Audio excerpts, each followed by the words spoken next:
ਅੱਜ ਦਾ ਵਿਚਾਰ ਪ੍ਰੋਗਰਾਮ 'ਚ ਤੁਹਾਡਾ ਸਭ ਦਾ ਸਵਾਗਤ ਹੈ। ਸਤਿ ਸ਼੍ਰੀ ਅਕਾਲ, ਨਮਸਕਾਰ। ਮੈਂ ਹਾਂ ਬਲਬੀਰ ਜੰਡੂ ਤੇ ਮੇਰੇ ਨਾਲ ਨੇ ਸੀਨੀਅਰ ਪੱਤਰਕਾਰ ਅਤੇ ਮੇਰੇ ਸਹਿਯੋਗੀ ਬਲਵਿੰਦਰ ਜੰਮੂ ਜੀ।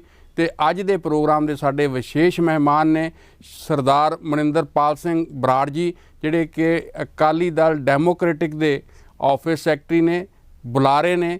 ਤਾਂ ਅਸੀਂ ਅੱਜ ਜਿਹੜੀ ਗੱਲਬਾਤ ਕਰਾਂਗੇ ਉਹ ਇੱਕ ਤਾਂ ਕਿ ਸ਼੍ਰੋਮਣੀ ਕਮੇਟੀ ਦਾ ਜਿਸ ਤਰ੍ਹਾਂ ਸਥਾਪਨਾ ਵਰ੍ਹਾ ਜਿਹੜਾ ਹੈਗਾ 100 ਸਾਲਾ ਸ਼ਤਾਬਦੀ ਦਾ ਜਿਹੜਾ ਉਹ ਚੱਲ ਰਿਹਾ ਹੈਗਾ, ਉਸ ਦੇ ਸਬੰਧ ਦੇ ਵਿੱਚ ਜਿਸ ਤਰ੍ਹਾਂ ਅਕਾਲ ਤਖਤ ਦੇ ਜਥੇਦਾਰ ਨੇ ਜੋ ਕੁਛ ਉਸ ਸਮਾਗਮ ਦੇ ਵਿੱਚ ਬੋਲਿਆ, ਕਿਆ ਬਿਆਨ ਦਿੱਤੇ, ਉਸ ਨੂੰ ਲਵਾਂਗੇ। ਔਰ ਕਿਸ ਤਰ੍ਹਾਂ ਜਿਹੜੀ ਚਰਚਾ ਇਹ ਹੋ ਰਹੀ ਹੈ ਕਿ ਸ਼੍ਰੋਮਣੀ ਗੁਰਦੁਆਰਾ ਪ੍ਰਬੰਧਕ ਕਮੇਟੀ ਦੀ ਜਦੋਂ ਸਥਾਪਨਾ ਦੀ ਸ਼ਤਾਬਦੀ ਮਨਾਈ ਜਾ ਰਹੀ ਹੈ ਤਾਂ ਉਸ ਸਮੇਂ ਕੋਈ ਵੀ ਇਸ ਤਰ੍ਹਾਂ ਦਾ ਲੇਖਾ ਜੋਖਾ ਨਹੀਂ ਕੀਤਾ ਗਿਆ ਕਿ ਕੀ ਕਮੀਆਂ ਨੇ, ਕਿੱਥੇ ਅਸਫਲਤਾਵਾਂ ਹੋਈਆਂ ਤੇ ਕੀ ਪ੍ਰਾਪਤੀਆਂ, ਇਹਨਾਂ ਦਾ ਕਿਤੇ ਕੋਈ ਬਹੁਤਾ ਜ਼ਿਕਰ ਨਹੀਂ ਆਇਆ। ਔਰ ਹੋਰ ਵੀ ਇਸ ਦੇ ਵਿੱਚ ਜੋ ਗੱਲਾਂ ਉੱਥੇ ਆਈਆਂ ਸਾਹਮਣੇ, ਔਰ ਜਿਸ ਦਾ ਬਕਾਇਦਾ ਜਿਹੜੇ ਅਕਾਲ ਤਖਤ ਦੇ ਸਾਬਕਾ ਜਥੇਦਾਰ ਹੈ ਭਾਈ ਰਣਜੀਤ ਸਿੰਘ, ਉਹਨਾਂ ਨੇ ਵੀ ਬੜਾ ਮੋੜਵਾਂ ਜਵਾਬ ਦਿੱਤਾ ਹੈ ਜੋ ਕੁਝ ਅਕਾਲ ਤਖਤ ਦੇ ਜਥੇਦਾਰ ਗਿਆਨੀ ਹਰਪ੍ਰੀਤ ਸਿੰਘ ਹੋਣਾ ਕਿਹਾ। ਪਰ ਇੱਥੇ ਅਸੀਂ ਹੁਣ ਗੱਲ ਕਰਾਂਗੇ ਕਿ ਅਕਾਲੀ ਦਲ ਡੈਮੋਕ੍ਰੈਟਿਕ ਜਦੋਂ ਹੋਂਦ ਵਿੱਚ ਆਇਆ ਤਾਂ ਉਸ ਤੋਂ ਬਾਅਦ ਅਕਾਲੀ ਦਲ ਡੈਮੋਕ੍ਰੈਟਿਕ ਨੇ ਜਿਸ ਢੰਗ ਨਾਲ ਪੰਜਾਬ ਦੇ ਵਿੱਚ ਆਪਣੀਆਂ ਸਰਗਰਮੀਆਂ ਵਧਾਈਆਂ ਔਰ ਉਸ ਨੂੰ ਜਿਸ ਤਰ੍ਹਾਂ ਦਾ ਹੰਗਾਰਾ ਮਿਲਿਆ, ਔਰ ਬਕਾਇਦਾ ਉਹਨਾਂ ਦੇ ਜਿਹੜੇ ਪ੍ਰਧਾਨ ਨੇ ਸਰਦਾਰ ਸੁਖਦੇਵ ਸਿੰਘ ਢੀਂਡਸਾ ਹੋਣੀ, ਉਹਨਾਂ ਨੇ ਇਸ ਗੱਲ ਦਾ ਐਲਾਨ ਵੀ ਕੀਤਾ ਸੀ ਜਦੋਂ ਪਾਰਟੀ ਬਣਾਈ ਸੀ ਕਿ ਅਸੀਂ ਬਕਾਇਦਾ ਜਿਹੜੀਆਂ ਸ਼੍ਰੋਮਣੀ ਗੁਰਦੁਆਰਾ ਪ੍ਰਬੰਧਕ ਕਮੇਟੀ ਦੀਆਂ ਚੋਣਾਂ ਉਹ ਲੜਾਂਗੇ ਔਰ ਉੱਥੋਂ ਬਾਦਲ ਪਰਿਵਾਰ ਦਾ ਕਬਜ਼ਾ ਖਤਮ ਕਰਕੇ ਸ਼੍ਰੋਮਣੀ ਗੁਰਦੁਆਰਾ ਪ੍ਰਬੰਧਕ ਕਮੇਟੀ ਦੇ ਜਿਹੜੇ ਉਦੇਸ਼ ਸੀ, ਜਿਹੜੀਆਂ ਰਵਾਇਤਾਂ ਸੀ, ਜਿਹੜੇ ਸਿਧਾਂਤ ਸੀ, ਜਿਹੜੇ ਅਸੂਲ ਸੀ, ਉਹਨਾਂ 'ਤੇ ਪਹਿਰਾ ਦਿਆਂਗੇ ਔਰ ਉੱਥੇ ਇਸ ਗੱਲ ਲਈ ਸਾਰਾ ਅਸੀਂ ਆਪਣੇ ਯਤਨ ਕਰਾਂਗੇ। ਸੋ ਮੈਂ ਬਰਾੜ ਸਾਹਿਬ ਨੂੰ ਇਹ ਪੁੱਛਣਾ ਚਾਹਾਂਗਾ ਕਿ ਬਰਾੜ ਸਾਹਿਬ, ਜਿਹੜਾ ਸ਼੍ਰੋਮਣੀ ਗੁਰਦੁਆਰਾ ਪ੍ਰਬੰਧਕ ਕਮੇਟੀ ਦਾ ਸਥਾਪਨਾ ਦੀ ਸ਼ਤਾਬਦੀ ਦਾ ਜਿਹੜਾ ਸਮਾਗਮ ਹੋਇਆ, ਉਸ ਬਾਰੇ ਤੁਸੀਂ ਕੀ ਕਹਿਣਾ ਚਾਹੁੰਦੇ? ਜੰਡੂ ਸਾਹਿਬ, ਜੰਮੂ ਸਾਹਿਬ ਅਤੇ ਸਮੂਹ ਸਰੋਤਾਗਣ, ਵਾਹਿਗੁਰੂ ਜੀ ਕਾ ਖਾਲਸਾ, ਵਾਹਿਗੁਰੂ ਜੀ ਕੀ ਫਤਿਹ। ਜੰਡੂ ਸਾਹਿਬ, ਤੁਸੀਂ ਬਹੁਤ ਵਧੀਆ ਤਰੀਕੇ ਨਾਲ ਜਿਹੜਾ ਸਾਰਾ ਡਿਟੇਲ ਦੱਸੀ ਹੈ, ਔਰ ਤੁਸੀਂ ਜਿਹੜਾ ਮੈਨੂੰ ਸਵਾਲ ਕੀਤਾ ਅਕਾਲੀ ਦਲ ਡੈਮੋਕ੍ਰੈਟਿਕ ਇਸ ਗੱਲ ਨੂੰ ਕਿਵੇਂ ਲੈਂਦਾ ਹੈ। ਜਥੇਦਾਰ ਅਕਾਲ ਤਖਤ ਸਾਡੇ ਵਾਸਤੇ ਬਹੁਤ ਹੀ ਸਤਿਕਾਰਯੋਗ ਇੱਕ ਪਦਵੀ ਹੈ। ਸਾਰੀ ਸਿੱਖ ਕੌਮ ਅਕਾਲ ਤਖਤ ਨੂੰ ਸਮਰਪਿਤ ਹੋਣ ਕਰਕੇ ਜਥੇਦਾਰ ਸਾਹਿਬਾਨ ਦਾ ਬਹੁਤ ਸਾਡੇ ਮਨ 'ਚ ਸਤਿਕਾਰ ਹੈ ਔਰ ਹੋਣਾ ਵੀ ਚਾਹੀਦਾ ਜੀ। ਪਰ ਮੈਂ ਸਮਝਦਾ ਜਿਹੜਾ ਇਹ 100 ਸਾਲਾ ਸਥਾਪਨਾ ਦਿਵਸ ਸ਼੍ਰੋਮਣੀ ਗੁਰਦੁਆਰਾ ਪ੍ਰਬੰਧਕ ਕਮੇਟੀ ਨੇ ਮਨਾਇਆ ਹੈ, ਇਹ ਸ਼੍ਰੋਮਣੀ ਗੁਰਦੁਆਰਾ ਪ੍ਰਬੰਧਕ ਕਮੇਟੀ ਦਾ ਸਾਲਾਨਾ ਸਮਾਗਮ ਨਾ ਹੋ ਕੇ ਅਕਾਲੀ ਦਲ ਦਾ ਹੀ ਮੈਂ ਸਮਝਦਾ ਇਹ ਸਮਾਗਮ ਹੋ ਨਿਬੜਿਆ। ਸ਼੍ਰੋਮਣੀ ਅਕਾਲੀ ਦਲ ਬਾਦਲ ਦਾ, ਸ਼੍ਰੋਮਣੀ ਅਕਾਲੀ ਦਲ ਬਾਦਲ ਦਾ, ਅਕਾਲੀ ਦਲ ਵੀ ਮੈਨੂੰ ਮੇਰੇ ਹਿਸਾਬ ਨਾਲ ਤਾਂ ਨਹੀਂ ਕਹਿਣਾ ਚਾਹੀਦਾ, ਬਾਦਲ ਦਲ ਦਾ ਹੋ ਨਿਬੜਿਆ ਜੀ। ਕਿਉਂਕਿ ਹੋਰ ਤਾਂ ਚਲੋ ਬੁਲਾ ਰਹੇ, ਸਭ ਤੋਂ ਪਹਿਲੀ ਗੱਲ ਤਾਂ ਉਹਨਾਂ ਨੇ ਸਿਵਾਏ ਅਕਾਲੀ ਦਲ ਜਾਂ ਅਕਾਲੀ ਦਲ ਨਾਲ ਸੰਬੰਧਿਤ ਜਿਹੜੀਆਂ ਧਿਰਾਂ ਨੇ ਉਹਨਾਂ ਤੋਂ ਸਿਵਾਏ ਕਿਸੇ ਵੀ ਸਾਂਝੀ ਧਿਰ ਨੂੰ ਸੱਦਾ ਨਹੀਂ ਦਿੱਤਾ, ਕਿਸੇ ਨੂੰ ਬੁਲਾਇਆ ਨਹੀਂ, ਕਿਸੇ ਨੂੰ ਆਉਣ ਵਾਸਤੇ ਨਹੀਂ ਕਿਹਾ ਜੀ। ਸਿਰਫ ਜਿਹੜੀਆਂ ਸੰਪਰਦਾਵਾਂ ਜਾਂ ਜਿਹੜੇ ਵੀ ਕੋਈ ਵੀ ਕਿਸੇ ਕਿਸਮ ਦੀਆਂ ਜਿਹੜੀਆਂ ਧਾਰਮਿਕ ਜਥੇਬੰਦੀਆਂ ਜਾਂ ਜਿੰਨੀਆਂ ਵੀ ਕੋਈ ਸਮਾਜਿਕ ਜਥੇਬੰਦੀਆਂ ਬਾਦਲ ਦਲ ਨਾਲ ਜੁੜੀਆਂ ਹੋਈਆਂ, ਸਿਰਫ ਉਹਨਾਂ ਨੂੰ ਸੱਦਾ ਪੱਤਰ ਦੇ ਕੇ ਬੁਲਾਇਆ ਗਿਆ। ਔਰ ਬੜਾ ਇੱਕ ਛੋਟਾ ਜਿਹਾ ਸਮਾਗਮ, 100 ਸਾਲਾ ਸਮਾਗਮ ਹੋਣਾ ਤਾਂ ਇਹ ਚਾਹੀਦਾ ਸੀ ਵੀ ਇਹ ਸ਼ਤਾਬਦੀ ਸਮਾਰੋਹ ਚੱਲਦੇ, ਹਫ਼ਤਾ ਚੱਲਦੇ, 10 ਦਿਨ ਚੱਲਦੇ, ਮਹੀਨਾ ਚੱਲਦੇ, ਜਿਵੇਂ ਆਪਾਂ ਨੇ 550 ਸਾਲਾ ਆਪਣਾ ਗੁਰੂ ਨਾਨਕ ਦੇਵ ਜੀ ਦਾ ਮਨਾਇਆ ਪਿਛਲੀ ਵਾਰੀ। ਸਰਕਾਰ ਵੀ ਇਨਵੋਲਵ ਹੁੰਦੀ, ਸਾਰਾ ਕੁਛ ਹੁੰਦਾ, ਕਿਉਂਕਿ ਸ਼੍ਰੋਮਣੀ ਗੁਰਦੁਆਰਾ ਪ੍ਰਬੰਧਕ ਕਮੇਟੀ ਇਕੱਲੇ ਅਕਾਲੀ ਦਲ ਦੀ ਨਹੀਂ ਹੈ, ਇਹ ਸਿੱਖ ਕੌਮ ਦੀ ਹੈ ਸ਼੍ਰੋਮਣੀ ਗੁਰਦੁਆਰਾ ਪ੍ਰਬੰਧਕ ਕਮੇਟੀ। ਔਰ ਵੈਸੇ ਵੀ ਬਰਾੜ ਸਾਹਿਬ ਉਹਨੂੰ ਮਿੰਨੀ ਪਾਰਲੀਮੈਂਟ ਕਿਹਾ ਜਾਂਦਾ, ਮਿੰਨੀ ਪਾਰਲੀਮੈਂਟ ਵੀ ਕਿਹਾ ਜਾਂਦਾ ਹੈ। ਜੰਡੂ ਸਾਹਿਬ, ਦੁਨੀਆ 'ਚ ਇੱਕੋ ਇੱਕ ਧਰਮ ਦੀ ਜਥੇਬੰਦੀ ਹੈ ਜਿਹਦੀ ਚੋਣ ਹੁੰਦੀ ਹੈ ਔਰ ਡੈਮੋਕ੍ਰੈਟਿਕ ਤਰੀਕੇ ਨਾਲ ਜਿਹਦੇ ਮੈਂਬਰ ਚੁਣੇ ਜਾਂਦੇ ਨੇ, ਔਰ ਉਹ ਬੜੀ ਦੇਰ ਤੋਂ ਚੱਲਦਾ ਆ ਰਿਹਾ ਹੈ। ਚਲੋ ਆਪਾਂ ਪਿਛਲੇ 10-15 ਸਾਲਾਂ ਦੀ ਗੱਲ ਆਪਾਂ ਬਾਅਦ 'ਚ ਕਰਦੇ ਹਾਂ, ਪਹਿਲਾਂ ਜਿਹੜਾ ਤੁਸੀਂ ਸਵਾਲ ਕੀਤਾ ਮੈਂ ਉਹਦਾ ਪੂਰਾ ਜਵਾਬ ਦੇਵਾਂ। ਸੋ ਦੂਜੇ ਬੁਲਾਰਿਆਂ ਨੇ ਜਾਂ ਜੋ ਵੀ ਜਿਹੜੇ ਪ੍ਰਧਾਨ ਨੇ ਸ਼੍ਰੋਮਣੀ ਗੁਰਦੁਆਰਾ ਪ੍ਰਬੰਧਕ ਕਮੇਟੀ ਦੇ, ਗੋਬਿੰਦ ਸਿੰਘ ਜੀ ਲੌਂਗੋਵਾਲ, ਉਹ ਹਿਸਟਰੀ ਨਹੀਂ ਦੱਸ ਸਕੇ ਸ਼੍ਰੋਮਣੀ ਗੁਰਦੁਆਰਾ ਪ੍ਰਬੰਧਕ ਕਮੇਟੀ ਦੀ ਕਿ ਪਿਛਲੇ 100 ਸਾਲਾਂ 'ਚ ਸ਼੍ਰੋਮਣੀ ਗੁਰਦੁਆਰਾ ਪ੍ਰਬੰਧਕ ਕਮੇਟੀ ਦਾ ਮਾਨਮਤਾ ਇਤਿਹਾਸ ਹੈ, ਉਹਦੇ ਤਰਤੀਬਵਾਰ ਕੀ ਉਹਦੇ ਸਾਰੇ ਕੰਮ ਹੋਏ ਨੇ, ਕਿਵੇਂ ਕੁਰਬਾਨੀਆਂ ਹੋਈਆਂ ਨੇ। ਲੌਂਗੋਵਾਲ ਸਾਹਿਬ ਕੁਝ ਵੀ ਨਹੀਂ ਦੱਸ ਸਕੇ। ਭਾਈ ਹਰਪ੍ਰੀਤ ਸਿੰਘ, ਜਥੇਦਾਰ ਹਰਪ੍ਰੀਤ ਸਿੰਘ ਜੀ ਨੇ ਬਹੁਤ ਵਧੀਆ ਤਰੀਕੇ ਨਾਲ ਹਿਸਟਰੀ ਦੱਸੀ, ਮੈਂ ਇਸ ਗੱਲ ਦਾ ਉਹਨਾਂ ਦੀ ਸ਼ਲਾਘਾ ਕਰਦਾ। ਪਰ ਅਖੀਰ 'ਤੇ ਹੋ ਕੇ ਪਤਾ ਨਹੀਂ ਕਿਸੇ ਘਬਰਾਹਟ ਸੀ, ਪਤਾ ਨਹੀਂ ਕੋਈ ਮਜਬੂਰੀ ਸੀ, ਪਤਾ ਨਹੀਂ ਕੋਈ ਪ੍ਰੈਸ਼ਰ ਸੀ, ਉਹ ਇੱਕ ਤਰ੍ਹਾਂ ਅਕਾਲੀ ਦਲ ਦੇ ਬੁਲਾਰੇ ਹੋਏ ਨਿਬੜੇ। ਜੀ ਜੀ ਉਹਨਾਂ ਨੇ ਐਸੇ ਬਿਆਨ, 2-3 ਬਿਆਨ ਗਲਤ ਕੰਟਰਾਵਰਸ਼ਲ ਕੀਤੇ ਜਿਹੜੇ ਮੈਂ ਸਮਝਦਾ ਮਸਲਨ ਨਹੀਂ ਸੀ ਕਰਨੇ ਚਾਹੀਦੇ। ਜਿਵੇਂ ਉਹਨਾਂ ਨੇ ਕਿਹਾ ਜੀ ਸ਼੍ਰੋਮਣੀ ਅਕਾਲੀ ਦਲ ਪੁੱਤ ਹੈ, ਸ਼੍ਰੋਮਣੀ ਗੁਰਦੁਆਰਾ ਪ੍ਰਬੰਧਕ ਕਮੇਟੀ ਮਾਂ ਹੈ। ਜੀ ਮੈਂ ਸਮਝਦਾ ਸ਼੍ਰੋਮਣੀ ਗੁਰਦੁਆਰਾ ਪ੍ਰਬੰਧਕ ਕਮੇਟੀ ਦੀ ਸਿੱਖ ਕੌਮ ਪੁੱਤ ਹੈ, ਜੇ ਆਪਾਂ ਚਲੋ ਉਸ ਗੱਲ ਮਗਰ ਜਾਈਏ। ਸੋ ਸਿੱਖ ਕੌਮ ਨੂੰ ਉਹ ਦੀ ਸਰਪ੍ਰਸਤ ਸ਼੍ਰੋਮਣੀ ਗੁਰਦੁਆਰਾ ਪ੍ਰਬੰਧਕ ਕਮੇਟੀ ਨੂੰ ਕਹਿ ਸਕਦੇ ਜਥੇਦਾਰ ਸਾਹਿਬ, ਇਕੱਲੇ ਅਕਾਲੀ ਦਲ ਨੂੰ ਨਹੀਂ ਸੀ ਕਹਿ ਸਕਦੇ, ਚਾਹੇ ਕੋਈ ਅਕਾਲੀ ਦਲ ਹੈ। ਜੀ ਜੀ ਮੈਂ ਇਕੱਲੇ ਬਾਦਲ ਦਲ ਦੀ ਨਹੀਂ ਕਰਦਾ, ਚਾਹੇ ਡੈਮੋਕ੍ਰੈਟਿਕ ਅਕਾਲੀ ਦਲ ਹੈ, ਚਾਹੇ ਹੋਰ ਅਕਾਲੀ ਦਲ ਨੇ। ਇਕੱਲਾ ਅਕਾਲੀ ਦਲ ਨਹੀਂ ਨੁਮਾਇੰਦਗੀ ਕਰਦਾ ਸਿੱਖ ਕੌਮ ਦੀ। ਇਹ ਠੀਕ ਹੈ ਕਿ ਬਹੁਤ ਵੱਡਾ ਹਿੱਸਾ ਸ਼੍ਰੋਮਣੀ ਅਕਾਲੀ ਦਲ ਦੇ ਨਾਲ ਹੈ ਸਿੱਖਾਂ ਦਾ, ਬਟ ਫਿਰ ਵੀ ਸਿੱਖ ਹੋਰ ਪਾਰਟੀਆਂ 'ਚ ਵੀ ਬੈਠੇ ਨੇ। ਔਰ ਜੋ ਅਕਾਲ ਤਖਤ ਸਾਹਿਬ ਹੈ, ਔਰ ਜੋ ਸ਼੍ਰੀ ਅਕਾਲ ਤਖਤ ਸਾਹਿਬ ਹੈ, ਔਰ ਜੋ ਸ਼੍ਰੋਮਣੀ ਗੁਰਦੁਆਰਾ ਪ੍ਰਬੰਧਕ ਕਮੇਟੀ ਹੈ, ਇਹ ਸਾਰੀ ਸਿੱਖ ਕੌਮ ਦੀ ਨੁਮਾਇੰਦਗੀ ਕਰਦੀ ਹੈ। ਸਾਰੀ ਸਿੱਖ ਕੌਮ ਨੂੰ ਆਪਦੇ ਕਲਾਬ 'ਚ ਲੈ ਕੇ ਚੱਲਣਾ ਚਾਹੀਦਾ ਸੀ ਜਥੇਦਾਰ ਅਕਾਲ ਤਖਤ ਸਾਹਿਬ ਨੂੰ।